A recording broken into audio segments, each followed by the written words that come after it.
Diesel-powered vehicles have become a massive scarcity within the United States. At this point, the only truly diesel vehicles you can buy are these big Super Duty trucks. You can't find vehicles or small cars anymore that are powered by diesel engines. So just about 10 years ago, you were able to walk into a dealership, whether it was Volkswagen, even Chevrolet, they sold some Cruise diesels, or even higher end brands like Mercedes and BMW. You were able to walk into a dealership and buy yourself a diesel powered car or SUV.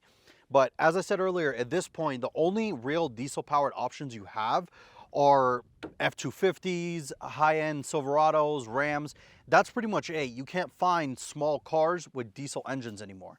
Now, diesel-powered vehicles, as I said, have become very stringent due to the nature of the diesel engine. And we're looking at Ford's 6.7-liter high-output turbo diesel V8 here, for example.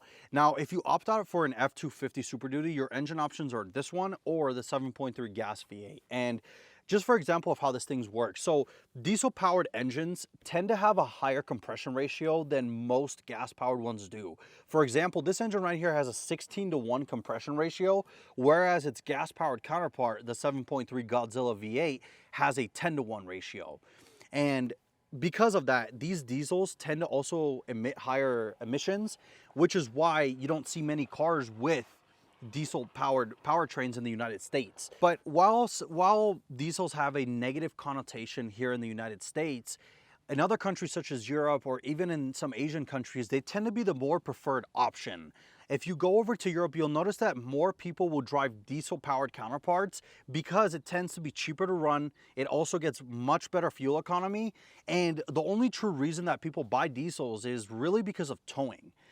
For example, this engine right here has about 450-ish horsepower, which doesn't sound like a lot, but then you look at the torque figures. This thing produces about 1,050 pound-feet of torque, which is exactly what you want when you're hauling around a car trailer or just trailers in general. Whatever you may be lugging around, you want that torque, and diesels are the way to go when it comes to that. Now, as I mentioned, diesel-powered vehicles have become very stringent or very scarce within the United States. And a big reason for that is because diesels tend to emit higher emissions than gas-powered counterparts in general. So the reason why the EPA has become very just stringent and very hardcore with its laws when it comes to diesel-powered vehicles is because they want to protect all of this around us. They want to protect the mountains. Basically, just to sum everything up, diesels are great when it comes to working purposes. So if you're looking to haul stuff, if you're looking for big jobs, diesels are definitely the way to go. And I truly don't believe that diesels are going to go anywhere anytime soon. Definitely not in Europe and in Asian countries because they are more prevalent there. But also here in the States, we need trucks like this because of the pros that I mentioned earlier. People like to tow, they like to do all kinds of other stuff. But it truly does show how just in the last 10 years, it has become a lot harder to find diesel-powered vehicles. If you like this kind of content and you're interested in more car-related content, make sure you check out our other videos on the channel.